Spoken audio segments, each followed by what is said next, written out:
Hello to our wonderful principal and school board and to any parents and students who also may be watching this. Thank you so much for tuning in again this week as we continue our discussion about media and technology in the classroom. I'm Miss Brown, a fifth grade teacher, and this week we'll be discussing our need for personal devices for students to access during the school year and the inequity that comes with teaching technology and education. During the COVID shutdown in 2020, many of us teachers and parents realized that teaching students completely over Zoom and relying solely on technology to educate, technology proficiency in classrooms is inequitable. Students may not have access to technology at home or may have devices, but not have access to Wi-Fi or data plans that allow them to use the devices regularly. In fact, in an article by Guardian, it states that 61% of school-aged children in America do not have reliable access to Wi-Fi in their homes. This inequity is connected to a larger societal factor of lower-income families not being able to access the same quality of education as wealthier families.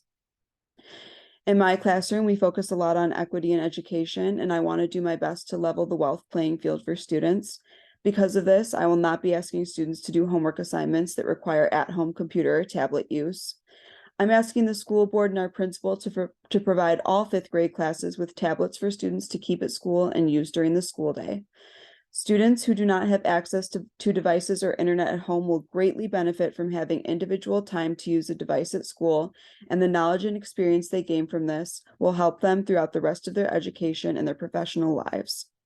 Because students may not have access to internet at home, if students need to use the internet to complete an assignment or project, they will be given class time to do so and will not be required to use home time to work on these assignments. Students will also not be assessed on how well they can use the technology, but by their effort to improve their skills over the course of the year. Two specific things that I want to do in my class this year are to include technology in as many disciplines as possible, such as math, science, language arts, social studies. Students will be using a variety of tools that their assigned tablets can provide, such as taking videos, making voice recordings, using the internet, creating class YouTube videos, using Microsoft Word and PowerPoint, and participating in the creation of our classroom newsletter. I would also like students to set technology goals for themselves at the beginning of each year and check in with their progress at the start of each new month. Since all children will be on different levels in their technology proficiency, each of them will have their own personal goals that they set themselves. As I mentioned, they will not be graded based on how well they will be performing using technology this year, just on how much effort they put into meeting their goals. Students will be able to use a self-assessment checklist to help themselves track their progress. I have included an example of the self-assessment below so you can see what that looks like.